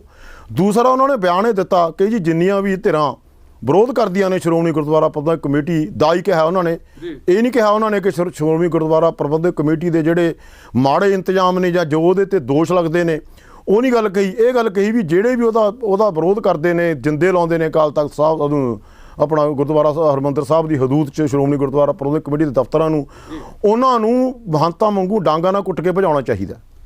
ਮੈਂ ਤੁਹਾਡੇ ਕੋਲ ਆਉਣਾ ਬਰਾੜ ਸਾਹਿਬ, ਜੰਮੂ ਜੀ ਤੁਸੀਂ ਇਹਦੇ ਬਾਰੇ ਕੀ ਕਹਿਣਾ ਚਾਹੁੰਦੇ? ਦੇਖੋ, ਸ਼੍ਰੋਮਣੀ ਗੁਰਦੁਆਰਾ ਪ੍ਰਬੰਧਕ ਕਮੇਟੀ ਦਾ ਮਾਣਮੱਤਾ ਇਤਿਹਾਸ ਹੈ, ਰਿਹਾ ਹੈ। ਉਹਨਾਂ ਨੂੰ ਚਾਹੀਦਾ ਹੈ ਕਿ 100 ਸਾਲਾਂ ਦਾ ਜਿਹੜਾ ਇਤਿਹਾਸ ਹੈ ਉਹਦੇ ਉੱਪਰ ਗੌਰ ਕੀਤੀ ਜਾਂਦੀ ਵੀ ਕਿੱਥੋਂ ਸ਼ੁਰੂ ਹੋਏ ਸੀ, ਕਿੱਥੇ ਪਹੁੰਚੇ ਆ, ਕਿੱਧਰ ਨੂੰ ਜਾ ਰਹੇ ਆ। ਜੀ ਜੀ ਇਹਨੂੰ ਕੇਵਲ ਇੱਕ ਧਿਰ ਤੱਕ ਸੀਮਿਤ ਕਰਨਾ ਟੋਟਲ ਜਿਹੜਾ ਇਤਿਹਾਸ ਆ ਉਹਦੇ ਨਾਲ ਬੇਇਨਸਾਫੀ ਹੈ, ਉਹਦੇ ਨਾਲ ਇਨਸਾਫ ਨਹੀਂ ਕੀਤਾ ਗਿਆ। ਇਸ ਮੁੱਦੇ ਦੇ ਉੱਪਰ ਚਾਹੀਦਾ ਇਹ ਸੀ ਵੀ ਸਾਰੀਆਂ ਧਿਰਾਂ ਨੂੰ ਬੁਲਾਇਆ ਜਾਂਦਾ। ਸ਼੍ਰੋਮਣੀ ਗੁਰਦੁਆਰਾ ਪ੍ਰਬੰਧਕ ਕਮੇਟੀ ਦੇ ਵਿੱਚ ਦੂਜੀਆਂ ਧਿਰਾਂ ਵੀ ਨੇ, ਉਹਨਾਂ ਦੇ ਵੀ ਮੈਂਬਰ ਨੇ, ਤੇ ਇਹਨੂੰ ਸਿਰਫ ਬਾਦਲ ਦਲ ਤੱਕ ਮਹਿਦੂਦ ਕਰ ਦੇਣਾ ਇਹ ਗਲਤ ਰਵਾਇਤ ਸਥਾਪਿਤ ਕੀਤੀ ਗਈ। ਇਸ ਦੇ ਨਾਲ ਜਿਹੜਾ ਇਹਦੇ ਟਕਰਾਅ ਹੁੰਦੇ ਰਹਿਣਗੇ। ਪਰ ਜੰਮੂ ਜੀ ਅਕਾਲ ਤਖਤ ਦੇ ਜਥੇਦਾਰ ਨੇ ਵੀ ਤਾਂ ਉਸੇ ਤੇ ਹੀ ਮੋਹਰ ਲਾਤੀ। ਜਿਹੜੀ ਅਕਾਲ ਤਖਤ ਦੇ ਜਥੇਦਾਰ ਨੇ ਇੱਕ ਗੱਲ ਜਿਹੜੀ ਉਹਨੂੰ ਤਾਂ ਸਰਵ ਸਾਂਝਾ ਰਹਿਣਾ ਚਾਹੀਦਾ। ਸਰਵ ਸਾਂਝਾ ਰਹਿਣ ਦੀ ਥਾਂ ਤੇ ਇੱਕ ਗੱਲ ਆਉਂਦੀ ਹੈ, ਵਾਰ-ਵਾਰ ਆਉਂਦੀ ਹੈ ਵੀ ਇਸ ਵੇਲੇ ਜਿਹੜੇ ਪਿਛਲੇ ਕੁਝ ਸਾਲਾਂ ਤੋਂ ਜਿਹੜੇ ਜਥੇਦਾਰ ਨੇ ਉਹ ਅਲਟੀਮੇਟਲੀ ਜਿਹੜੇ ਆ ਨਾ SGPC ਦੇ ਮੁਲਾਜ਼ਮ ਬਣ ਜਾਂਦੇ। ਜਦੋਂ ਮਤਲਬ ਉਹਨਾਂ ਦਾ ਕੋਈ ਸਿਲੈਕਸ਼ਨ ਦਾ ਕੋਈ ਹੋਰ ਕ੍ਰਾਈਟੇਰੀਆ ਜਿਹੜਾ ਬਣਾਉਣ ਦੀ ਲੋੜ ਹੈ ਵੀ ਜਥੇਦਾਰ ਬਣੇ ਕੌਣ। ਅਕਾਲ ਤਖਤ ਦਾ ਜਥੇਦਾਰ ਸ਼ਖਸੀਅਤ ਹੋਵੇ, ਕੋਈ ਇੰਡੀਪੈਂਡੈਂਟ ਹੋਣਾ ਚਾਹੀਦਾ। ਅਦਰਵਾਈਜ਼ ਤਾਂ ਇੱਕ ਮੁਲਾਜ਼ਮ ਵਾਲੀ ਹੈਸੀਅਤ ਬਣਨ ਨਾਲ ਉਹਨਾਂ ਦਾ ਆਪਣਾ ਰੁਤਬੇ ਦਾ ਉਹ ਮਾਣ ਮਰਿਆਦਾ ਨਹੀਂ ਰਹਿੰਦੀ। ਇਸ ਕਰਕੇ ਅਕਾਲ ਤਖਤ ਸਾਹਿਬ ਦੇ ਜਥੇਦਾਰ ਨੂੰ ਇਹਦੇ ਉੱਪਰ ਗੌਰ ਕਰਨੀ ਚਾਹੀਦੀ, ਸੋਚਣਾ ਚਾਹੀਦਾ। ਉਹਦਾ ਜਿਹੜਾ ਸੰਦੇਸ਼ ਆ, ਉਹਦਾ ਜਿਹੜਾ ਸੁਨੇਹਾ ਉਹ ਪੂਰੀ ਕੌਮ ਤੱਕ ਜਾਂਦਾ, ਖਲਕਤ ਤੱਕ ਜਾਂਦਾ। ਇਹ ਜੇ ਕੋਈ ਸਿੱਖੀ ਦਾ ਪਸਾਰ ਕਰਨਾ ਉਸ ਐਂਗਲ ਤੋਂ ਸੁਣਨਾ ਚਾਹੀਦਾ, ਉਸ ਐਂਗਲ ਤੋਂ ਹੀ ਗੱਲ ਕਰਨੀ ਚਾਹੀਦੀ ਹੈ। ਬਾਬੇ ਨਾਨਕ ਦੀ ਜਿਹੜੀ ਬਾਣੀ ਹੈ ਉਹ ਖਲਕਤ ਦੀ ਗੱਲ ਕਰਦੀ ਹੈ, ਉਹ ਦੁਨੀਆ ਦੀ ਗੱਲ ਕਰਦੀ ਹੈ, ਤੇ ਤੁਸੀਂ ਕੇਵਲ ਆਪਣੇ ਤੱਕ ਇਹਨੂੰ ਮਹਿਦੂਦ ਕਰ ਲਓ, ਇਹ ਠੀਕ ਨਹੀਂ ਗਾ। ਇਹਦਾ ਪਸਾਰ ਹੋਣਾ ਚਾਹੀਦਾ, ਪਸਾਰ ਕਰਨੇ ਜਿਹੜਾ ਅੱਗੇ ਵਧਣਾ ਚਾਹੀਦਾ, ਤੇ ਲੋਕਾਈ ਦੇ ਭਲੇ ਲਈ ਕੋਈ ਕੰਮ ਹੋਣੇ ਚਾਹੀਦੇ ਸੀ। ਇਹ ਕਹਿਣਾ ਚਾਹੀਦਾ ਸੀ ਵੀ ਸਮਾਜ ਨੂੰ, ਸਿੱਖੀ ਨੂੰ ਆਹ ਸਮੱਸਿਆਵਾਂ ਦਰਪੇਸ਼ ਨੇ, ਇਹਨਾਂ ਸਮੱਸਿਆ ਜਿਹੜੀਆਂ ਇਹ ਵੱਡੀਆਂ ਚੁਣੌਤੀਆਂ ਨੇ, ਕਿਸ ਪਾਸੇ ਤੁਰਨਾ ਚਾਹੀਦਾ। ਪਹਿਲਾਂ ਤਾਂ ਇਹਨਾਂ ਦੀ ਨਿਸ਼ਾਨਦੇਹੀ ਕੀਤੀ ਜਾਣੀ ਚਾਹੀਦੀ ਸੀਗੀ। ਅਸੀਂ ਕੋਈ ਨਿਸ਼ਾਨਦੇਹੀ ਨਹੀਂ ਕੀਤੀ। ਉਹਦੇ ਭਾਸ਼ਣਾਂ 'ਚੋਂ ਜਿੰਨੇ ਭਾਸ਼ਣ ਹੋਏ ਕੋਈ ਇਸ ਕਿਸਮ ਦੀ ਰਿਫਲੈਕਸ਼ਨ ਨਹੀਂ ਆਈ, ਕੋਈ ਝਲਕ ਹੀ ਨਹੀਂ ਮਿਲਦੀ। ਜੇ ਝਲਕ ਮਿਲੇ ਤਾਂ ਇਹ ਸਮੱਸਿਆਵਾਂ ਹੱਲ ਹੋ ਸਕਦੀਆਂ। ਜੇ ਤੁਸੀਂ ਉਹਨਾਂ ਦੀ ਨਿਸ਼ਾਨਦੇਹੀ ਨਹੀਂ ਕਰੋਗੇ ਤਾਂ ਅੱਗੇ ਕਿਵੇਂ ਵਧੋਗੇ? ਕੇਵਲ ਬਿਆਨਬਾਜ਼ੀ ਨਾਲ ਕੰਮ ਨਹੀਂ ਚੱਲਣਾ। ਇਸੇ ਕਰਕੇ ਬਹੁਤ ਸਾਰੇ ਲੋਕ ਜਿਹੜੇ ਹੇਠਲੇ ਤਬਕੇ ਦੇ ਆ ਉਹ ਸਿੱਖੀ ਤੋਂ ਦੂਰ ਜਾ ਰਹੇ ਆ। ਇਸੇ ਕਰਕੇ ਜਿਹੜੇ ਡੇਰੇ ਆ ਉਹ ਪੰਜਾਬ ਤੇ ਪੰਜਾਬ ਤੋਂ ਬਾਹਰ ਵੱਧ ਫੁੱਲ ਰਹੇ ਆ। ਇਸ ਕਰਕੇ ਸਿੱਖੀ ਨੂੰ ਜਾਂ ਸ਼੍ਰੋਮਣੀ ਗੁਰਦੁਆਰਾ ਪ੍ਰਬੰਧਕ ਕਮੇਟੀ ਨੂੰ ਇਹਦੇ ਬਾਰੇ ਸੋਚਣਾ ਚਾਹੀਦਾ। ਹਾਲਤ ਇਹ ਹੈ, ਜਿਹੜਾ SGPC ਦਾ ਪ੍ਰਧਾਨ ਹੈ ਗੋਬਿੰਦ ਸਿੰਘ ਲੌਂਗੋਵਾਲ, ਉਹ ਡੇਰਾ ਸਿਰਸਾ ਦੇ ਜਾ ਕੇ ਮੱਥਾ ਟੇਕ ਕੇ ਆਉਂਦਾ। ਮਤਲਬ ਇਹ ਹਾਲਤ ਹੈਗੀ। ਮਤਲਬ ਇਹ ਤੁਸੀਂ ਵੋਟਾਂ ਦੀ ਰਾਜਨੀਤੀ ਖਾਤਰ ਤੁਸੀਂ ਇਸ ਗੱਲ ਦੇ ਬਾਰੇ ਗੌਰ ਕਿਉਂ ਨਹੀਂ ਕਰਦੇ ਵੀ ਡੇਰਾ ਬਣਿਆ ਕਿਉਂ? ਆਉਣਾ ਤੁਹਾਡੇ ਕੋਲ ਦੁਆਰਾ। ਇਹ ਬਰਾੜ ਸਾਹਿਬ, ਜਿਸ ਤਰ੍ਹਾਂ ਤੁਸੀਂ ਗੱਲ ਕੀਤੀ ਹੈ ਕਿ ਉਹਨਾਂ ਨੇ ਕਿਹਾ ਹੈ ਕਿ ਜਿਹੜੇ ਵਿਰੋਧ ਕਰਦੇ ਆ ਉਹਨੂੰ ਡਾਂਗਾਂ ਨਾਲ ਕੁੱਟਣਾ ਚਾਹੀਦਾ ਹੈ, ਤੇ ਬਕਾਇਦਾ ਜਿਸ ਤਰ੍ਹਾਂ ਅਕਾਲੀ ਦਲ ਡੈਮੋਕ੍ਰੈਟਿਕ ਔਰ ਹੋਰ ਅਕਾਲੀ ਦਲ ਜਿਸ ਤਰ੍ਹਾਂ ਟਕਸਾਲੀ ਹੈ, ਤੇ ਅਕਾਲੀ ਦਲ ਜਿਹੜਾ 1920 ਹੈ ਰਵਿੰਦਰ ਸਿੰਘ ਹੋਣਾ ਵਾਲਾ, ਔਰ ਬਾਬਾ ਸਰਬਜੋਤ ਸਿੰਘ ਹੋਣੀ ਬੇਦੀ, ਔਰ ਭਾਈ ਰਣਜੀਤ ਸਿੰਘ, ਜਿਸ ਤਰ੍ਹਾਂ ਤੁਸੀਂ ਇਕੱਠੇ ਹੋ ਕੇ ਇੱਕ ਮੰਚ ਬਣਾਇਆ ਹੈਗਾ ਜਿਨ੍ਹਾਂ ਨੇ ਇਹ ਫੈਸਲਾ ਕੀਤਾ ਹੈ ਕਿ ਅਸੀਂ ਇਕੱਠੇ ਹੋ ਕੇ ਸ਼੍ਰੋਮਣੀ ਕਮੇਟੀ ਦੀਆਂ ਚੋਣਾਂ ਲੜਨੀਆਂ, ਤਾਂ ਉਸ ਦੇ ਜਿਹੜਾ ਚੋਣਾਂ ਲੜਨ ਦਾ ਤੁਹਾਡਾ ਅਮਲ ਹੈ ਉਹਦੇ ਵਿੱਚ ਕਿੱਥੋਂ ਤੱਕ ਗੱਲ ਅੱਗੇ ਵਧੀ ਹੈ? ਦੇਖੋ ਜੀ, ਪਿੱਛੇ ਜੇ ਮੀਟਿੰਗ ਹੋਈ ਸੀਗੀ ਪਿਛਲੇ ਹਫਤੇ ਬਾਬਾ ਸਰਬਜੀਤ ਸਿੰਘ ਬੇਦੀ ਹੋਣਾ ਦੇ ਕੋਲੇ, ਜਿਹਦੇ 'ਚ ਭਾਈ ਰਣਜੀਤ ਸਿੰਘ ਜੀ ਜਥੇਦਾਰ, ਸਾਬਕਾ ਜਥੇਦਾਰ ਅਕਾਲ ਤਖਤ ਸ੍ਰੀ ਅਕਾਲ ਤਖਤ ਸਾਹਿਬ, ਔਰ ਬਾਬਾ ਸਰਬਜੋਤ ਸਿੰਘ ਜੀ ਬੇਦੀ, ਸਾਡੇ ਡੈਮੋਕ੍ਰੈਟਿਕ ਸ਼੍ਰੋਮਣੀ ਅਕਾਲੀ ਦਲ ਦੇ ਪ੍ਰਧਾਨ ਸਰਦਾਰ ਸੁਖਦੇਵ ਸਿੰਘ ਜੀ ਢੀਂਡਸਾ, ਸਰਦਾਰ ਰਵਿੰਦਰ ਸਿੰਘ ਜੀ ਸਾਬਕਾ ਡਿਪਟੀ ਸਪੀਕਰ ਪ੍ਰਧਾਨ ਸ਼੍ਰੋਮਣੀ ਅਕਾਲੀ ਦਲ 1920, ਤੇ ਜਥੇਦਾਰ ਰਣਜੀਤ ਸਿੰਘ ਜੀ ਸਾਬਕਾ ਜਥੇਦਾਰ ਸ੍ਰੀ ਅਕਾਲ ਤਖਤ ਸਾਹਿਬ, ਇਹ ਇਕੱਠੇ ਹੋਏ ਨੇ। ਇਕੱਠੇ ਹੋ ਕੇ ਇਹਦੇ 'ਚ ਸਭ ਤੋਂ ਜਿਹੜੀ ਵਧੀਆ ਗੱਲ ਕੀ ਹੈ ਜੀ ਕਿ ਜਦੋਂ 14 ਦਸੰਬਰ 2019 ਨੂੰ 99 ਸਾਲਾ ਸ਼੍ਰੋਮਣੀ ਅਕਾਲੀ ਦਲ ਟਕਸਾਲੀ ਨੇ ਅੰਮ੍ਰਿਤਸਰ ਸਾਹਿਬ ਮਨਾਇਆ ਸੀ, ਜਿਹਦੇ ਢੀਂਡਸਾ ਸਾਹਿਬ ਨੇ ਜਾ ਕੇ ਐਲਾਨ ਕੀਤਾ ਸੀ ਕਿ ਮੈਂ ਹੁਣ ਬਾਦਲਾਂ ਦੇ ਖਿਲਾਫ ਬਹੁਤ ਹੋ ਗਿਆ, ਹੁਣ ਮੈਂ ਸਟੈਪ ਚੱਕਣਾ ਔਰ ਮੈਂ ਹੁਣ ਤੁਰਨਾ, ਸਾਰੀ ਕੌਮ ਨੂੰ ਦੱਸਣਾ ਇਹਨਾਂ ਨੇ ਕੀ ਕੁਛ ਕੀਤਾ, ਸਾਰੇ ਪੰਜਾਬ ਨੂੰ ਦੱਸਣਾ, ਔਰ ਉਹਦੇ 'ਚ ਕੋਈ ਨਾ ਕੋਈ ਅਸੀਂ ਨਵਾਂ ਬਦਲ ਦੇਵਾਂਗੇ। ਤਾਂ ਉੱਥੇ ਢੀਂਡਸਾ ਸਾਹਿਬ ਨੇ ਦੋ ਗੱਲਾਂ ਬੜੀਆਂ ਕਲੀਅਰ ਕੱਟ ਕਹੀਆਂ ਸੀਗੀਆਂ ਜੰਡੂ ਸਾਹਿਬ, ਜਿਹੜੀਆਂ ਨੋਟ ਕਰਨ ਵਾਲੀਆਂ ਨੇ। ਇੱਕ ਤਾਂ ਉਹਨਾਂ ਨੇ ਕਿਹਾ ਸੀ ਮੈਂ ਕੋਈ ਚੋਣ ਨਹੀਂ ਲੜਨੀ, ਨਾ ਮੈਂ ਅਸੈਂਬਲੀ ਲੜਾਂ, ਨਾ ਮੈਂ ਪਾਰਲੀਮੈਂਟ ਲੜਾਂ, ਨਾ ਮੈਂ SGPC ਲੜਾਂ, ਮੈਂ ਨਰੋਲ ਬਹੁਤ ਕੁਝ ਮੈਨੂੰ ਅਕਾਲ ਪੁਰਖ ਨੇ ਦਿੱਤਾ, ਬੜਾ ਪਾਰਟੀ ਸ਼੍ਰੋਮਣੀ ਅਕਾਲੀ ਦਲ 'ਚ ਰਹਿ ਕੇ ਮੇਰੇ ਤੇ ਕਿਰਪਾ ਹੋਈ ਹੈ, ਸੰਗਤਾਂ ਨੇ ਮੈਨੂੰ ਬੜਾ ਸਾਥ ਦਿੱਤਾ, ਤੇ ਮੈਂ ਸਿਰਫ ਤੇ ਸਿਰਫ ਹੁਣ ਜੋ ਮੈਨੂੰ ਮਿਲਿਆ ਮੈਂ ਉਹ ਮੋੜਨਾ ਚਾਹਣਾ ਪੰਜਾਬ ਨੂੰ ਤੇ ਕੌਮ ਨੂੰ। ਦੂਸਰਾ ਉਹਨਾਂ ਨੇ ਉੱਥੇ ਇਹ ਐਲਾਨ ਕੀਤਾ ਸੀ ਕਿ ਜੀ ਜਦੋਂ ਵੀ ਸ਼੍ਰੋਮਣੀ ਕਮੇਟੀ ਦੀ ਇਲੈਕਸ਼ਨ ਹੋਊਗੀ, ਜਿਹੜੇ ਵੀ ਸ਼੍ਰੋਮਣੀ ਕਮੇਟੀ ਡੈਮੋਕ੍ਰੈਟਿਕ ਅਕਾਲੀ ਦਲ ਦੇ ਉਹਦੇ ਕੈਂਡੀਡੇਟ ਹੋਣਗੇ, ਉਹ ਕਿਸੇ ਵੀ ਕੋਈ ਵੀ ਸਿਆਸੀ ਅਹੁਦਾ ਨਹੀਂ ਲੈ ਸਕਣਗੇ, ਨਾ ਹੀ ਕੋਈ ਇਲੈਕਸ਼ਨ ਲੜਨ ਸਕਣਗੇ, ਪੋਲੀਟੀਕਲ ਇਲੈਕਸ਼ਨ। ਤੋਂ ਧਾਰਮਿਕ ਪ੍ਰਵਿਰਤੀ ਵਾਲੇ ਨਰੋਲ ਜਿਹੜੇ ਉਮੀਦਵਾਰ ਚੁਣੇ ਜਾਣਗੇ ਸ਼੍ਰੋਮਣੀ ਗੁਰਦੁਆਰਾ ਪ੍ਰਬੰਧਕ ਕਮੇਟੀ ਦੇ ਇਲੈਕਸ਼ਨ ਵਾਸਤੇ, ਕਿਉਂਕਿ ਜੰਡੂ ਸਾਹਿਬ ਲੋੜ ਇਸ ਗੱਲ ਦੀ ਹੈ ਕਿ ਸ਼੍ਰੋਮਣੀ ਗੁਰਦੁਆਰਾ ਪ੍ਰਬੰਧਕ ਕਮੇਟੀ ਨੂੰ ਸਿਆਸੀ ਕਰਨ ਤੋਂ ਬਾਹਰ ਕਰਨ ਦੀ ਲੋੜ ਹੈ। ਅੱਜ ਦੀ ਡੇਟ 'ਚ ਹੁਣ ਤੱਕ ਜੋ ਪਹਿਲੀਆਂ ਚੋਣਾਂ ਹੋਈਆਂ ਨੇ, ਸ਼੍ਰੋਮਣੀ ਗੁਰਦੁਆਰਾ ਪ੍ਰਬੰਧਕ ਕਮੇਟੀ ਦੀ ਚੋਣ ਨੂੰ ਇੱਕ ਪਹਿਲੀ ਪੌੜੀ ਮੰਨਿਆ ਜਾਂਦਾ ਸੀ ਸਿਆਸਤ ਦੀ, ਕਿ ਤੁਸੀਂ ਪਹਿਲਾਂ ਸ਼੍ਰੋਮਣੀ ਗੁਰਦੁਆਰਾ ਪ੍ਰਬੰਧਕ ਕਮੇਟੀ ਦੇ ਮੈਂਬਰ ਬਣੋ, ਹਰ ਸਾਲ ਤੁਹਾਡੀ ਵੋਟ ਦੀ ਲੋੜ ਹੁੰਦੀ ਹੈ, ਤੁਹਾਨੂੰ ਮੁੱਖ ਮੰਤਰੀ ਜਾਂ ਪ੍ਰਧਾਨ ਸ਼੍ਰੋਮਣੀ ਅਕਾਲੀ ਦਲ ਪਲੋਸਦਾ ਹੈ, ਔਰ ਪਲੋਸ ਕੇ ਤੁਹਾਡੇ ਨਾਲ ਵਾਅਦਾ ਕਰਦਾ ਤੁਹਾਨੂੰ ਟਿਕਟ ਦੇਵਾਂਗੇ, ਫਿਰ ਉਹ ਆਪਦੇ ਹੱਕ 'ਚ ਤੁਹਾਨੂੰ ਭੁਗਤਾਉਂਦੇ ਨੇ। ਭੁਗਤਾਉਂਦੇ ਕੀ ਨੇ, ਜਿੱਥੇ ਤੁਹਾਡੇ ਤੋਂ ਅਧਿਕਾਰ ਲੈਂਦੇ ਨੇ ਕਿ ਜੀ ਅਸੀਂ ਸ਼੍ਰੋਮਣੀ ਅਕਾਲੀ ਦਲ ਦੇ ਪ੍ਰਧਾਨ ਨੂੰ ਅਧਿਕਾਰ ਦਿੰਦੇ ਹਾਂ ਵੀ ਉਹ ਐਗਜ਼ੈਕਟਿਵ ਔਰ ਜਿਹੜਾ ਪ੍ਰਧਾਨ ਹੈ ਉਹਨੂੰ ਚੁਣੇ, ਔਰ ਲਿਫਾਫੇ 'ਚੋਂ ਸਰਦਾਰ ਗੋਬਿੰਦ ਸਿੰਘ ਲੌਂਗੋਵਾਲ ਵਰਗੇ ਪ੍ਰਧਾਨ ਨਿਕਲਦੇ ਨੇ। ਉਸ ਪ੍ਰਣਾਲੀ ਨੂੰ ਤੋੜਨ ਵਾਸਤੇ ਸਭ ਤੋਂ ਵਧੀਆ ਤਰੀਕਾ ਸ਼੍ਰੋਮਣੀ ਅਕਾਲੀ ਦਲ ਡੈਮੋਕ੍ਰੇਟ ਨੇ ਕੱਢਿਆ ਕਿ ਜੋ ਧਾਰਮਿਕ ਇਲੈਕਸ਼ਨ ਲੜਨ ਬੰਦੇ ਸ਼੍ਰੋਮਣੀ ਗੁਰਦੁਆਰਾ ਪ੍ਰਬੰਧਕ ਕਮੇਟੀ ਦੀ, ਉਹ ਰਾਜਸੀ ਪਿੜ 'ਚ ਬਿਲਕੁਲ ਵੀ ਝਾਕ ਹੀ ਨਾ ਰੱਖਣ, ਨਾ ਹੀ ਉਹਨਾਂ ਦੇ ਉੱਤੇ ਕੋਈ ਸ਼ਮੂਲੀਅਤ ਹੋਵੇ, ਉਹ ਕੇਵਲ ਤੇ ਕੇਵਲ ਧਰਮ ਨਾਲ ਰਿਲੇਟਡ ਖਿੱਤੇ 'ਚ ਕੰਮ ਕਰਨ, ਸਿੱਖੀ ਦਾ ਪ੍ਰਚਾਰ ਕਰਨ, ਜੋ ਸ਼੍ਰੋਮਣੀ ਗੁਰਦੁਆਰਾ ਪ੍ਰਬੰਧਕ ਕਮੇਟੀ ਦਾ ਕੰਮ ਹੈ, ਜਿਹਦੇ ਕਰਕੇ ਇੰਨੀਆਂ ਵੱਡੀਆਂ ਕੁਰਬਾਨੀਆਂ ਕੀਤੀਆਂ ਮਹੰਤਾਂ ਤੋਂ ਸ਼੍ਰੋਮਣੀ ਗੁਰਦੁਆਰਾ ਪ੍ਰਬੰਧਕ ਕਮੇਟੀ ਛਡਾਈ ਸੀ।